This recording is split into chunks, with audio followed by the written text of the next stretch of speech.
नमस्कार। ब्रह्मांड के रहस्यमय पथ पर चलने वाले मेरे प्रिय साथियों, मैं आपका स्वागत करता हूं, जहां सितारे फुसफुसाते हैं और चंद्रमा हमारे भाग्य का मार्गदर्शन करता है। आज का दिन एक ऐसा शक्तिशाली दर्पण है, जिसमें आप या तो अपने कर्मों को शुद्ध कर सकते हैं या पुरानी गलतियों के जाल में हमेशा के लिए उलझ सकते हैं। यह एक ऐसा चौराहा है, जहां एक रास्ता आत्मज्ञान और शुद्ध की ओर जाता है और दूसरा भ्रम और ठहराव की ओर। लेकिन घबराइए नहीं, क्योंकि मैं आपको बताऊंगा कि सही रास्ता कैसे चुने और इस दिन की दिव्य ऊर्जा का अपने लाभ के लिए उपयोग कैसे करें। आज 16 नवंबर 2025 चंद्रमास का 26वां दिन है, जिसे हम कृष्ण पक्ष की एकादशी तिथि के रूप में जानते हैं। चंद्रमा घट रहा है, अपनी ऊर्जा को भीतर की ओर खींच रहा है, जो बाहरी दुनिया की हलचल से दूर आंतरिक सफाई और आत्मनिरीक्षण के लिए एक आदर्श समय बनाता है। इस दिव्य ऊर्जा को और भी शक्तिशाली बना रहा है चंद्रमा का कन्या राशि में गोचर। कन्या पृथ्वी तत्व की राशि, विस्तार, विश्लेषण और व्यवस्था का प्रतीक है। जब घटते चंद्रमा की शुद्ध करने वाली शक्ति कन्या राशि की सावधानी पूर्वक और व्यावहारिक ऊर्जा के साथ मिलती है, तो हमें अपने जीवन के सभी क्षेत्रों, शारीरिक, मानसिक और आध्यात्मिक में सफाई करने का एक अनूठा अवसर मिलता है। इस दिन का मुख्य और सबसे शक्तिशाली प्रतीक है रथ। यह कोई साधारण वाहन नहीं है, बल्कि यह हमारी आध्यात्मिक यात्रा का प्रतीक है, जो इस भौतिक दुनिया में हमारी आत्मा की यात्रा को दर्शाता है। रथ का प्रतीक हमें एक गहरा आध्यात्मिक सत्य सिखाता है। कल्पना कीजिए कि आपका शरीर ही वह रथ है। इस रथ को खींचने वाले घोड़े आपकी इंद्रियां हैं, देखना, सुनना, सूंघना, चखना और महसूस करना।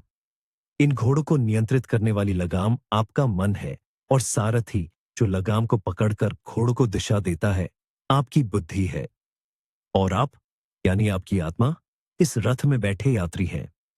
आज का दिन आपसे पूछ रहा है, क्या आपकी इंद्रियाओं रूपी घोड़े अनियंत्रित होकर दौड़ रहे हैं, आपको इच्छाओं और भ्रम के गड्ढों में खींच रहे हैं, या आपकी बुद्धि रूपी सारथी ने मन की लगाम को मजबूती से पकड़ रखा है और आत्मा के लक्ष्य की ओर रथ को निर्देशित कर रहा है।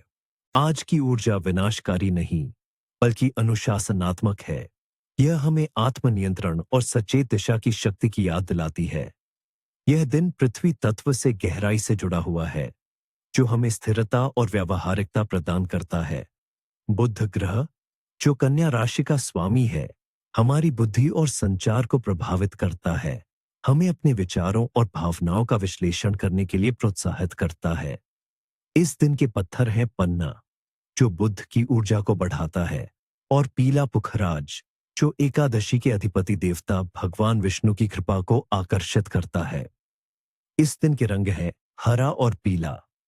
हरा रंग उपचार, संतुलन और प्रकृति से जुड़ाव का प्रतीक है, जबकि पीला रंग ज्ञान, आशावाद और आध्यात्मिकता का प्रतीक है।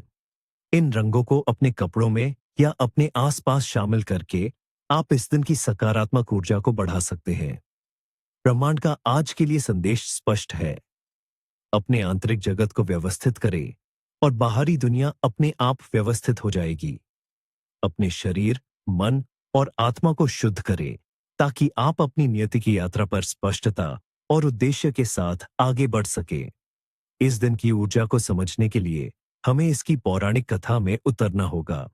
यह उत्पन्ना एकादशी है और इसकी कहानी हमें आत्मशुद्ध की शक्ति के बारे में बताती है। सतयुग में मोर नामक एक भयानक असुर था।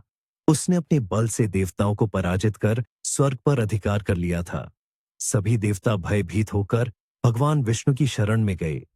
भगवान विष्णु ने मुर के साथ 1000 दिव्य वर्षों तक युद्ध किया, लेकिन वे उसे हरा नहीं सके। थककर वे बद्रिकाश्रम में एक गुफा में विश्राम करने चले गए। मुर उनका पीछा करते हुए वहां पहुंच गया और जैसे ही उसने सोते हुए भगवान विष्णु पर प्रहार करने के लिए अपना हथियार उठाया, भगवान विष्णु के शरीर से एक दिव्य तेजस्वी देवी का जन्म हुआ। उस देवी ने अपनी हुंकार मात्र से मुर को भस्म कर दिया। जब भगवान विष्णु जागे, तो उन्होंने उस देवी को देखा और प्रसन्न होकर पूछा, तुम कौन हो?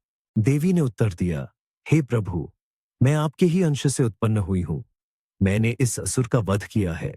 भगवान विष्णु इतने प्रसन्न हुए कि उन्होंने उस देवी को वरदान दिया, तुम्हारा नाम एकादशी होगा, चूंकि तुम मेरे 11वें अंश से उत्पन्न हुई हो। आज की तिथि एकादशी सभी तिथियों में सबसे पवित्र होगी। जो कोई भी इस दिन उपवास करेगा और मेरी पूजा करेगा, उसके सभी पाप नष्ट हो जाएंगे और उसे मोक्ष की प्राप्ति होगी। ये कथा केवल एक कहानी नहीं है।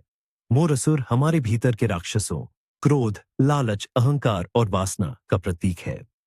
भगवान विष्णु का विश्राम करना आत्मनिरीक्षण की स्थिति का प्रतीक है और देवी एकादशी का प्रकट होना हमारी अपनी आंतरिक आध्यात्मिक शक्ति का प्रतीक है, जो तब जागृत होती है जब हम आत्म अनुशासन और भक्ति का मार्ग अपनाते हैं। आज का दिन हमें याद दिलाता है कि हमारे भीतर भी वह शक्ति है जो हमारे सबसे बड़े असुरों को पराजित कर सकती है। ब्रह्मांड हमेशा हमें संकेत भेजता है और आज के दिन ये संकेत विशेष रूप से शक्तिशाली होते हैं। ध्यान दें, यदि आपको आज कोई मदद के लिए हाथ बढ़ाता हुआ दिखे, तो यह दिव्य सहायता का संकेत है। यदि आपकी कोई छोटी खोई हुई वस्तु मिल जाए, तो समझे कि आपके जीवन के अवरोध दूर हो रहे हैं। मंदिर की घंटियों की ध्वनि सुनना आपकी आत्मा को आध्यात्मिक मार्ग पर चलने का आह्वान है। यदि आप सपने में या असलियत में कोई रथ या पहिया देखते हैं, तो यह एक स्पष्ट संकेत है कि आपको अपने जीवन की बागडोर अपने हाथों में लेने की आवश्यकता है। हाथ से पानी का गिरना इस बात का संकेत है कि आपको अपनी भावनाओं के प्रति सावधान रहना चाहिए और नकारात्मकता को बाहर निकलने देना चाहिए।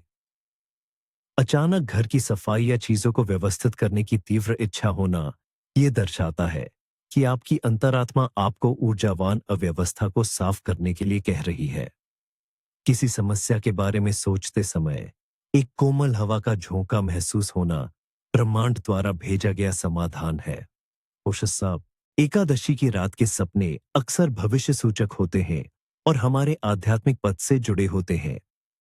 यदि आप सपने में साफ पानी देखते हैं, तो यह भावनात्मक शुद्धि का प्रतीक है। मंदिर या देवताओं को देखना दिव्य आशीर्वाद का संकेत है। खुद को यात्रा पर देखना यह दर्शाता है कि आप सही रास्ते पर हैं। बुरे सपने आपके आंतरिक राक्षसों को इंगित करते हैं, जिनसे आपको निपटने की आवश्यकता है। इन सपनों को एक डायरी में लिखें, वे आपके लिए महत्वपूर्ण संदेश लेकर आते हैं।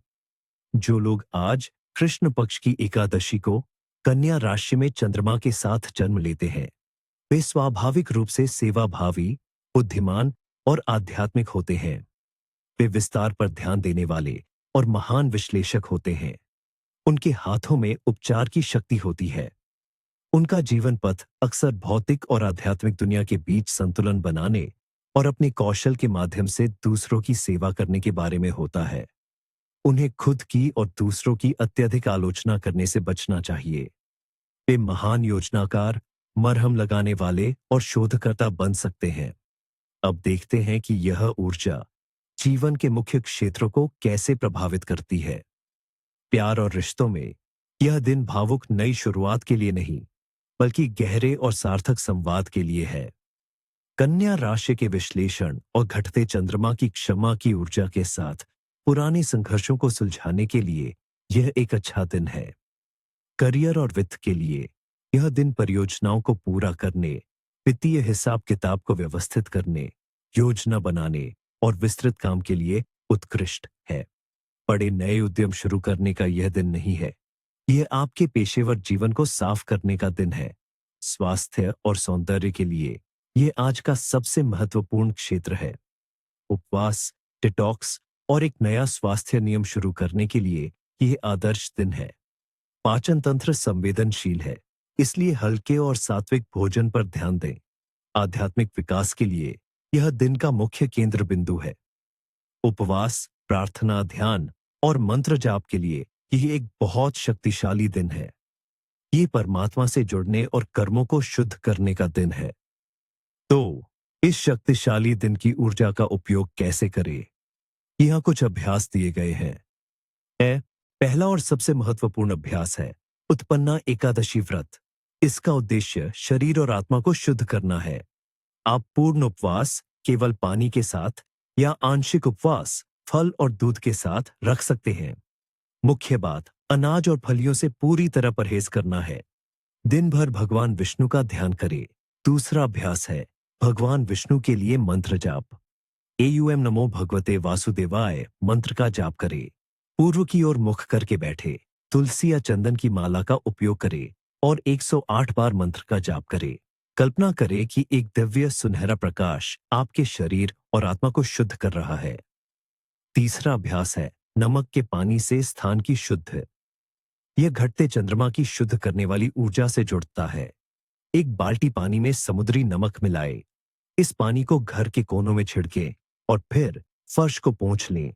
ऐसा करते समय कल्पना करें कि सारी नकारात्मक ऊर्जा नमक के पानी में समाहित होकर घर से बाहर जा रही है। चौथा अभ्यास है उपचार के हाथ ध्यान। अपनी हथेलियों को आपस में रगड़े जब तक वे गर्म न हो जाएं। फिर उन्हें अपने हृदय पर या शरीर के उस हिस्से पर रखें जिसे उपचार की आवश्यकता है। कल्पना करें कि आपकी हथेलियों से सुनहरा प्रकाश बह रहा है जो उस अंग को ठीक और पुनर्स्थापित कर रहा है। पुष्टि करें, मेरे हाथ दिव्य उपचार ऊर्जा के माध्यम है। भोजन में हल्का और सात्विक भोजन करें। फल, सब्जियां और डेयरी उत्पाद सबसे अच्छे हैं। भारी, तला हुआ और बासी भोजन से बचें। पाचन तंत्र पर बोझ न डालें। और अंत में वे चीजें जो आज बिल्कुल नहीं करनी चाहिए। इन निषेधों का पालन करना उतना ही महत्वपूर्ण है जितना कि प्रथाओं का पालन करना। भोजन और स्वास्थ्य संबंधी निषेध। एकादशी पर अनाज, चावल, गेहूं, दाल और फलियां खाना सख्त वर्जित है। भारी तामसिक भोजन, मांस, प्याज, लहसुन से बचे। अधिक भोजन न करे। वित्तीय निषेध। कोई बड़ी खरीदारी या निवेश न करे। पैसा उधार न दें और न ही उधार लें। सामाजिक और संबंधपरक निषेध। वाद विवाद और संघर्षों से बचें। गपशप और आलोचना से दूर रहे। रिश्तों से जुड़े कोई भी महत्वपूर्ण निर्णय न ले। भावनात्मक निषेध। क्रोध, ईर्ष्या जैसी नकारात्मक भावनाओं के आगे न झुके। अपनी भावनाओं को दबाएं नहीं, बल्कि उन्हें सचेत रूप से संसाधित करें। गतिविधियों से संबंधित निषेध। कोई भी नया प्रोजेक्ट शुरू न करे। बाल या नाखून काटने से बचे, क्योंकि यह ऊर्जा को बनाए रखने में मदद करता है। अत्यधिक शारीरिक श्रम से बचे। झूठ या धोखा न दे। इस पवित्र दिन की ऊर्जा को अपने भीतर उतरने दे। अपने मन के रथ को सही दिशा दे और अपनी आत्मा को शुद्ध होने का अवसर प्रदान करे। ब्रह्मांड आपका मार्गदर्शन कर रहा है। शुभमस्तु।